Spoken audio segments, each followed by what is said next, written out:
Welcome to Champion Stories. If this is your first time here, subscribe now and tell us in the comments where you're watching from. And now, on to today's story. The late afternoon sun cast long shadows across the marble floors of the Pacquiao Grand Hotel as Manila's bustling traffic hummed beyond its towering glass windows.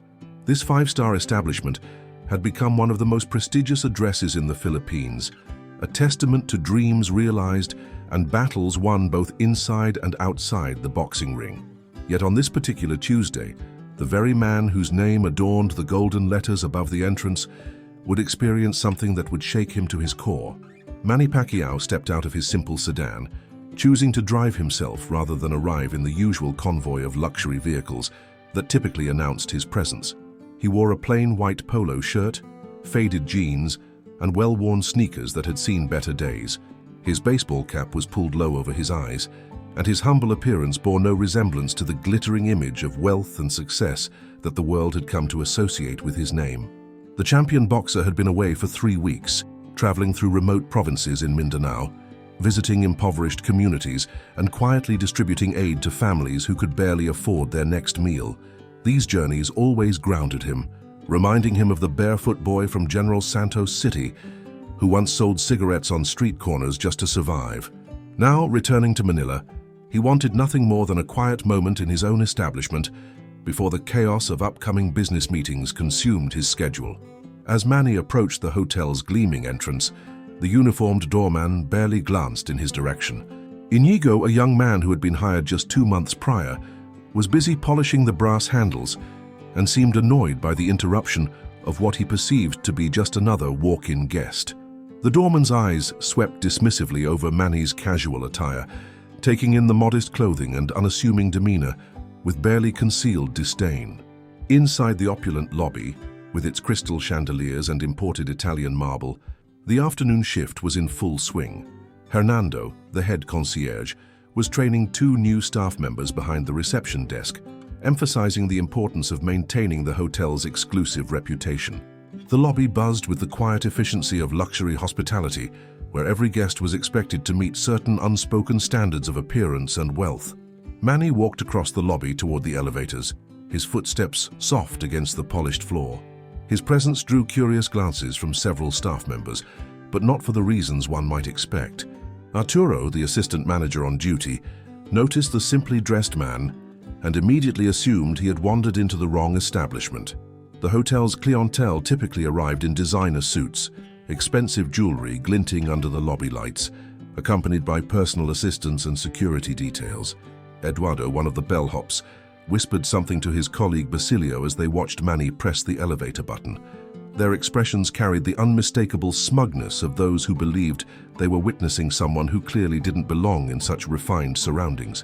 The assumption that this modestly dressed visitor was either lost or attempting to gain access to areas beyond his social standing began to spread among the staff like wildfire. As Manny waited for the elevator, he noticed the subtle but unmistakable signs of judgment surrounding him. Years of public life had taught him to recognize the body language of dismissal, the way people's eyes would scan him from head to toe before deciding he wasn't worth their full attention. What struck him most profoundly was that this was happening in his own establishment, among employees who drew their paychecks from the very empire he had built through blood, sweat, and countless hours of sacrifice. The elevator arrived with a soft chime, and as the doors slid open, Manny stepped inside, his heart heavy with a mixture of disappointment and profound sadness. He had always insisted that his hotel should embody the values of respect, dignity, and equality that had guided his own journey from poverty to success. Yet here, in this monument to his achievements, those very principles seemed to have been forgotten. The elevator climbed silently toward the penthouse level, each floor bringing Manny deeper into contemplation about what had just transpired. The mirrored walls of the elevator car reflected not just his physical appearance, but seemed to mirror the painful realization that success and wealth meant nothing if the values that built them were abandoned. As the numbers climbed higher, his thoughts drifted to the countless meetings where he had personally interviewed key staff members, emphasizing that every guest, regardless of their appearance or background, deserved to be treated with dignity and respect.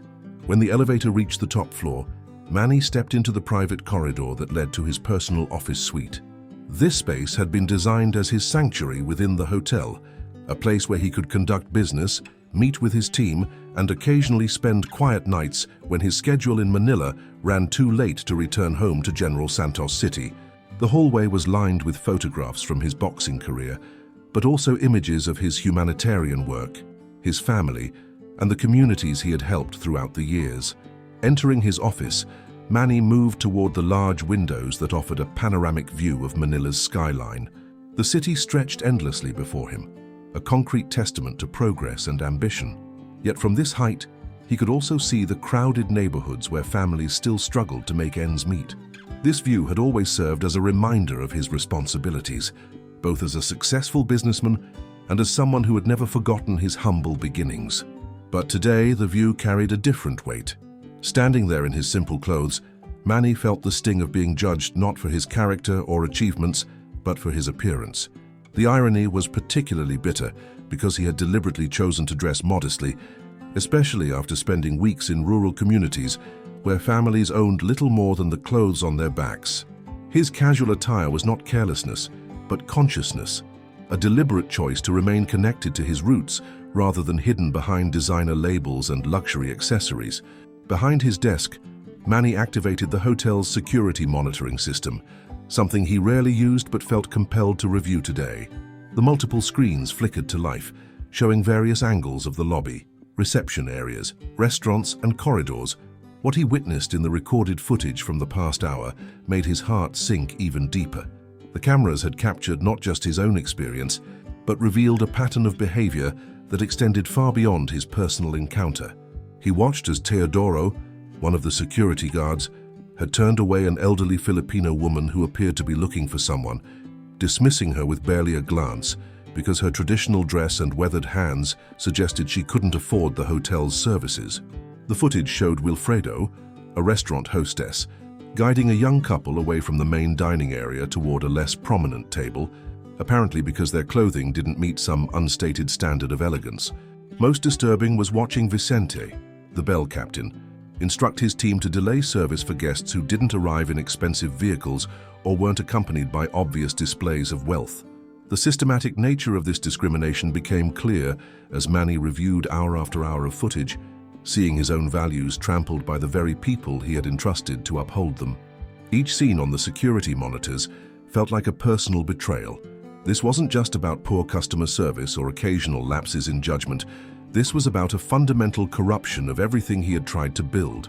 The hotel bearing his name had become a symbol of the exact opposite of what he stood for.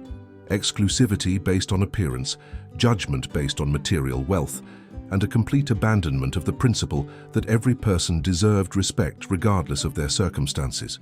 As the afternoon light began to fade outside his windows, Manny realized that what had happened to him was merely the tip of an iceberg. The humiliation he had experienced was being repeated countless times, day after day, to guests whose only crime was not looking wealthy enough to belong in a place that should have welcomed everyone with open arms. The security footage continued to unveil a systematic pattern of discrimination that made Manny's stomach churn with each passing minute.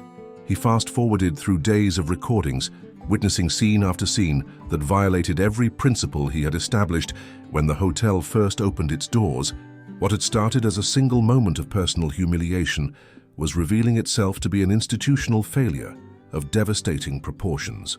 On the monitors, he watched as Celestino, the valet supervisor, consistently directed luxury vehicles to premium parking spots while relegating modest cars to distant and inconvenient locations. The message was clear. Your worth as a guest was determined by the price tag of your transportation. Manny remembered specifically instructing during the hotel's opening that every guest's vehicle should receive equal care and respect, regardless of its make or model. Another screen showed Gregorio, one of the senior waiters in the main restaurant, repeatedly seating well-dressed patrons near the windows with Manila Bay views while guiding more modestly dressed guests to tables near the kitchen entrance. The discrimination was subtle but unmistakable, and it painted a picture of an establishment that had lost its soul in pursuit of maintaining an image of exclusivity. Perhaps most heartbreaking was footage from the hotel's spa and wellness center, where Florencio, the facility manager, had turned away a middle-aged Filipino woman who who had saved for months to treat herself to a day of relaxation for her birthday. Her simple clothing and nervous demeanor had apparently marked her as unworthy of the services that should have been available to anyone willing to pay the posted prices. Manny leaned back in his leather chair, feeling the weight of responsibility crushing down on his shoulders. These weren't isolated incidents or honest mistakes. They represented a complete betrayal of the trust he had placed in his management team. More importantly, they betrayed the trust of every guest who had chosen to stay at his hotel, expecting to be treated with the dignity and respect that his name had always represented. His mind wandered to the conversations he'd had with Jinky about opening this hotel. They had discussed at length how it would be different from other luxury establishments, how it would set a new standard for hospitality that honored both excellence and equality. Jinky had specifically mentioned her hope that their children would grow up seeing a business that elevated people rather than excluding them, that success could be achieved without abandoning compassion. The phone on his desk remained silent, but Manny knew he could call his general manager Remedios at any moment. She had been with the hotel since its opening, someone he had trusted to implement and maintain the culture of respect and inclusivity that had been so important to him. Yet the footage suggested that either she was completely unaware of what was happening under her supervision, or worse, she had allowed it to continue unchecked. Standing up from his desk, Manny walked to the wall where his boxing gloves from his final professional fight hung in a glass case. Those gloves represented not just the end of his career in the ring, but the beginning of his commitment to fighting different kinds of battles. Battles against poverty, inequality, and injustice. Looking at them now, he felt the same determination that had carried him through 8 division championships, the same fire that had driven him from selling cigarettes on street corners to becoming one of the most recognizable athletes in the world. The decision forming in his mind was radical, unprecedented, and would undoubtedly create chaos throughout the hotel. But as he continued watching the security footage, seeing guest after guest dismissed, overlooked, or treated as second-class citizens based solely on their appearance, Manny realized that half measures and gradual reforms would not suffice. The cancer of discrimination had spread too deeply through his organization, and only decisive, immediate action could restore the integrity that had been lost. The weight of what needed to be done settled over Manny like the heavy silence before a championship bout. He had faced opponents who seemed insurmountable, entered rings where the odds were stacked against him, but this decision felt different. It carried the livelihoods of dozens of people, yet also the integrity of everything he had worked to build. As the late afternoon sun filtered through his office windows, casting long shadows across the security monitors, still displaying evidence of systematic discrimination, Manny knew there was only one path forward. He reached for his personal phone and scrolled through his contacts until he found the number for Armando, his most trusted legal advisor and longtime friend who had handled sensitive situations for him in the past. Armando had been with him through contract negotiations, business acquisitions, and various legal challenges, but this would be unlike anything they had dealt with before. The conversation would need to happen quickly and quietly, with absolute discretion until the moment came to act. Next, Manny contacted Crispin, his head of security for all his business ventures, a former police officer whose integrity had never been questioned in 15 years of service. If this operation was going to work, it would require someone who could coordinate multiple moving parts while maintaining complete confidentiality.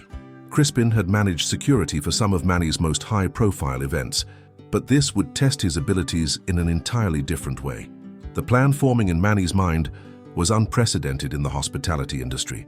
Mass terminations of this scale would send shockwaves through Manila's business community and would likely make headlines across the Philippines. But as he continued reviewing the security footage, watching guest after guest being subjected to subtle but unmistakable discrimination, he realized that the reputation damage from inaction would be far worse than the temporary chaos of decisive action.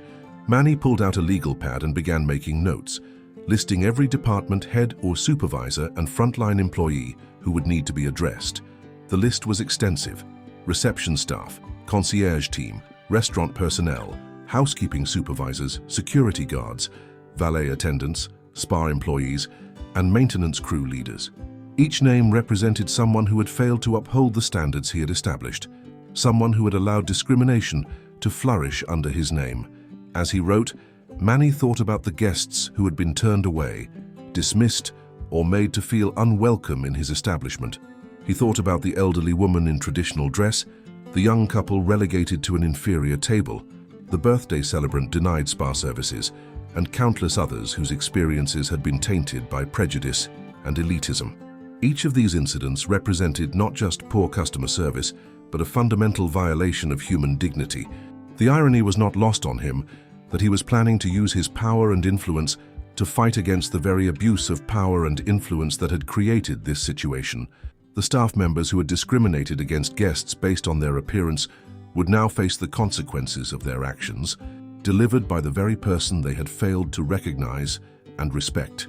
Standing up from his desk, Manny looked once more at the glittering Manila skyline, knowing that within hours, this view would oversee one of the most dramatic moments in his business career.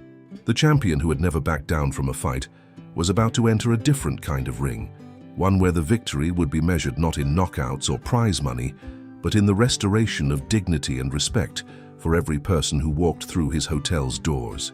Within 30 minutes, Armando arrived at the hotel through a discreet service entrance, carrying a briefcase filled with termination documents that had been hastily prepared by his legal team. His usual calm demeanor carried an undercurrent of concern as he made his way to Manny's office, understanding the gravity of what was about to unfold. The legal implications of terminating an entire staff would require careful handling to avoid wrongful dismissal claims, but the documented evidence of discriminatory behavior provided solid grounds for immediate action. Crispin followed shortly after, accompanied by two trusted associates who specialized in maintaining order during sensitive situations. Their presence would ensure that the mass termination proceeded smoothly, without escalating into confrontations or disruptions that could harm the hotel's remaining guests. Years of experience had taught them that even justified dismissals could become volatile when emotions ran high and livelihoods were suddenly threatened. In his office, Manny reviewed the final logistics with his team. The plan was methodical and comprehensive. All department heads would be called to an emergency meeting in the main conference room, while security personnel would be strategically positioned throughout the hotel to maintain order. Guest services would continue operating with a skeleton crew of management personnel until replacement staff could be brought in from Manny's other business ventures. The timing was crucial.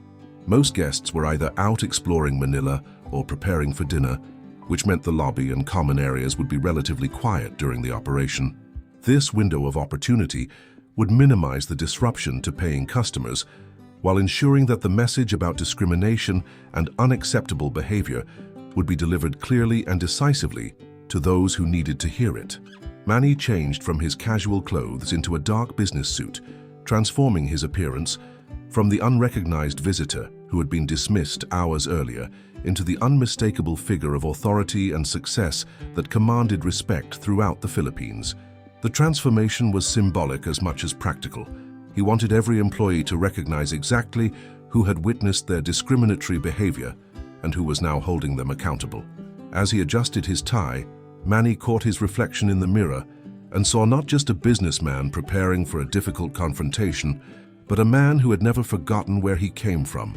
The boy who had sold cigarettes on street corners understood what it felt like to be judged, dismissed, and treated as invisible by those who considered themselves superior. That experience had shaped his values and his commitment to ensuring that others would never face such treatment in establishments bearing his name.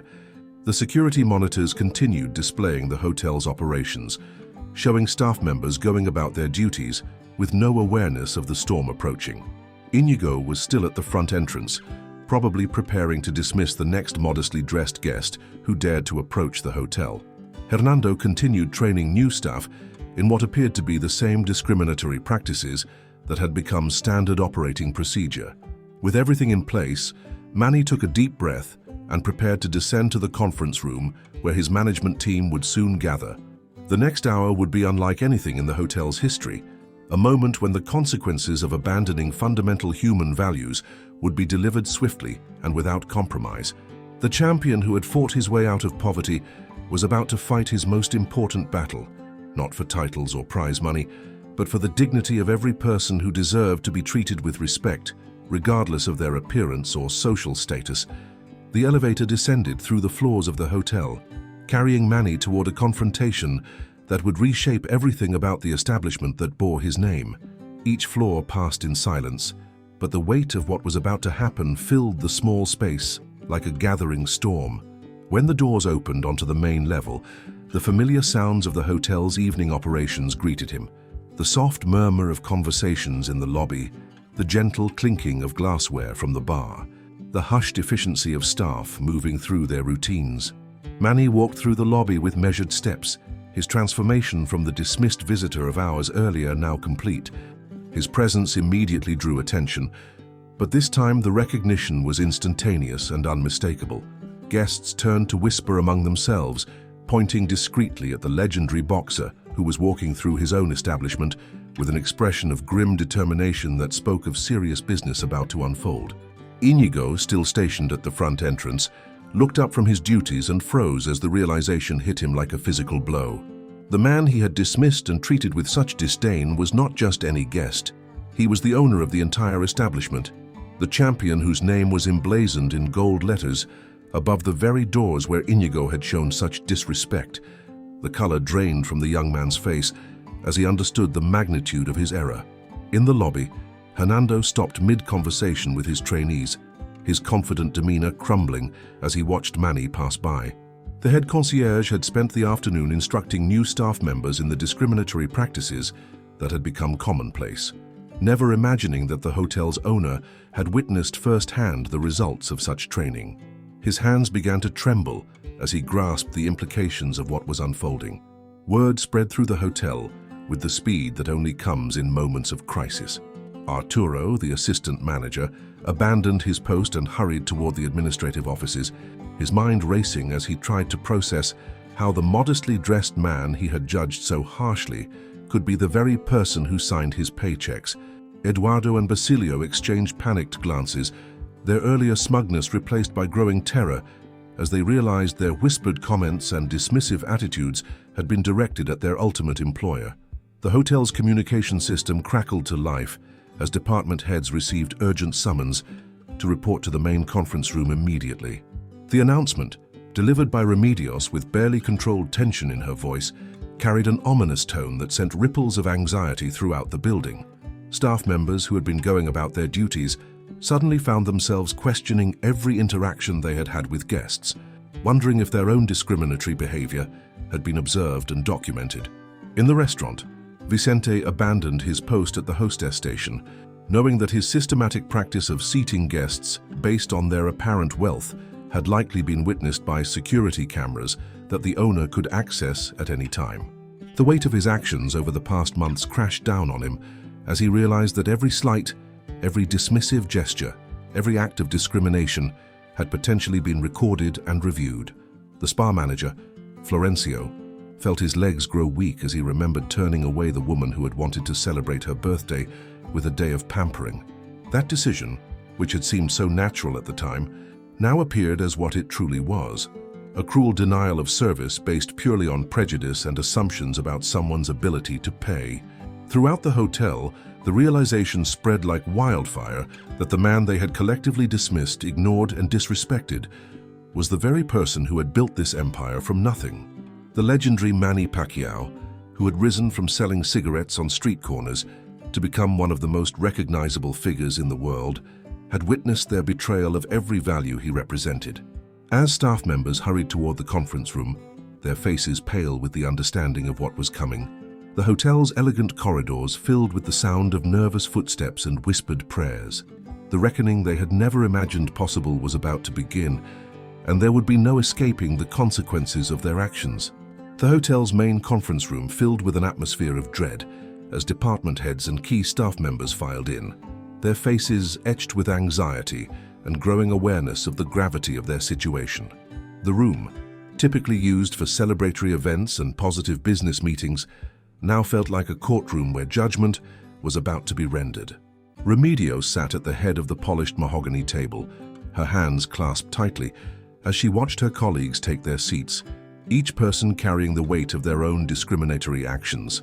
Manny entered the room flanked by Armando and Crispin, his presence immediately commanding the attention of every person present. The silence that fell over the gathering was deafening, broken only by the soft rustle of papers as Armando placed termination documents on the table. The legal advisor's expression was professional but stern, making it clear that this was not a meeting for discussion or negotiation. It was a formal proceeding with predetermined outcomes. The faces around the table told a story of recognition and growing horror as staff members realized the full extent of their collective failure. Inigo sat near the back, his earlier confidence completely shattered as he understood that his dismissive treatment of guests had not gone unnoticed. Hernando stared at the table, unable to meet Manny's eyes as he contemplated how his training methods had perpetuated the very discrimination that his employer had built his reputation fighting against.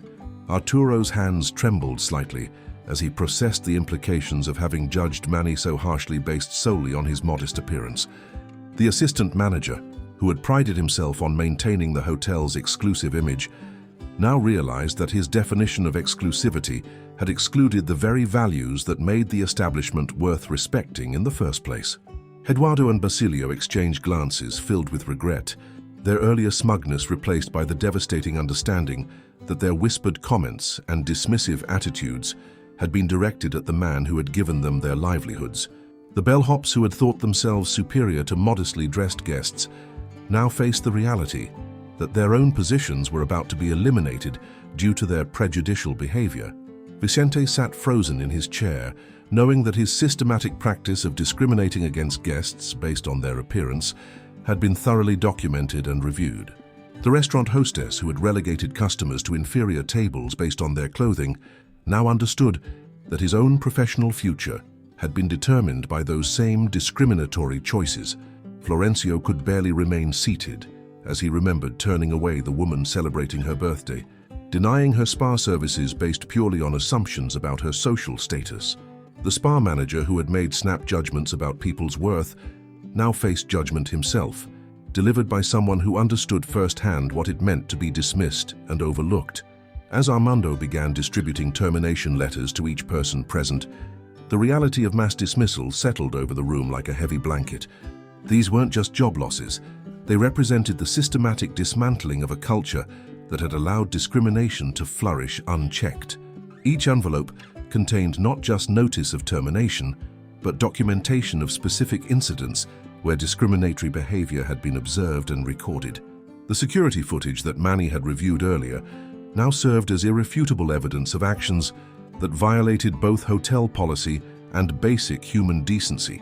Every dismissive glance, every act of prejudicial service, every moment when a guest had been made to feel unwelcome based on their appearance had been captured and would now serve as justification for these unprecedented mass terminations.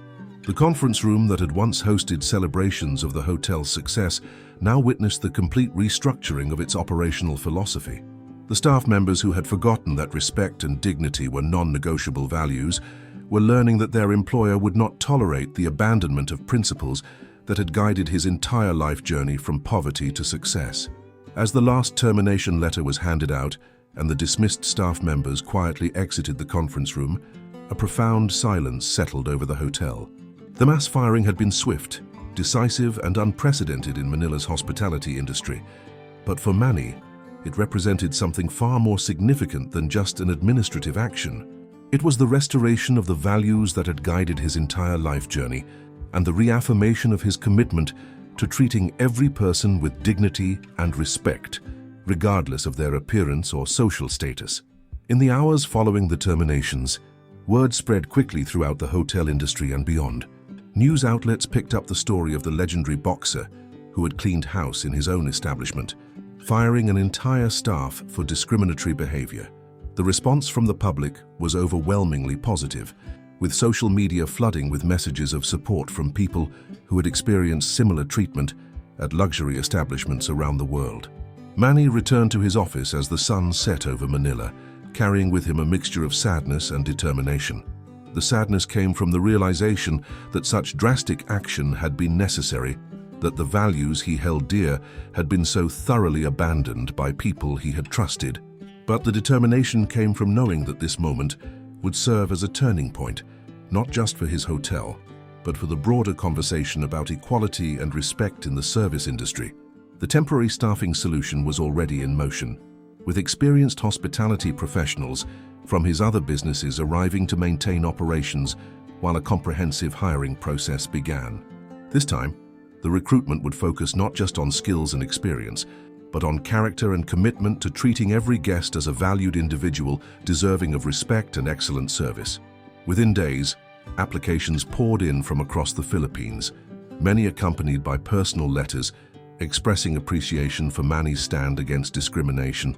Experienced hotel workers who had grown tired of working in environments where prejudice was tolerated saw an opportunity to be part of something different, something that aligned with their own values of dignity and equality. The new training program that Manny personally developed emphasized the hotel's core principles. Every guest, regardless of their appearance, background, or perceived wealth, would receive the same level of respectful, professional service. The program included sensitivity training, cultural awareness, and most importantly, the understanding that true luxury lies not in exclusivity, but in making every person feel valued and welcome. As weeks passed, the transformation became evident. Guest reviews began highlighting not just the hotel's physical amenities, but the warmth and respect they experienced from staff members who understood that their role was to serve with dignity rather than judge based on appearance. The hotel that had once discriminated against modestly dressed guests became known as a place where everyone felt welcome. Manny often walked through the lobby in his simple clothes, observing how the new staff interacted with guests. He watched as elderly visitors in traditional dress were greeted with the same enthusiasm as business executives in expensive suits. He saw young couples being seated at the best restaurant tables available, regardless of their attire. Most importantly, he witnessed the genuine smiles and respectful service that had become the new standard. The boy who had sold cigarettes on street corners had built an empire, but more importantly, he had created a space where no one would ever feel the sting of being judged unworthy based on their appearance. The humiliation he had experienced in his own hotel had been transformed into a powerful statement about dignity, respect, and the values that truly matter in both business and life. Thank you for watching another episode of Champion Stories. If you enjoyed today's story, subscribe to the channel and turn on the notification bell so you won't miss any of our upcoming inspiring tales about Manny Pacquiao. Share your thoughts in the comments. We read every single one, and many times your ideas inspire our next episode. See you next time.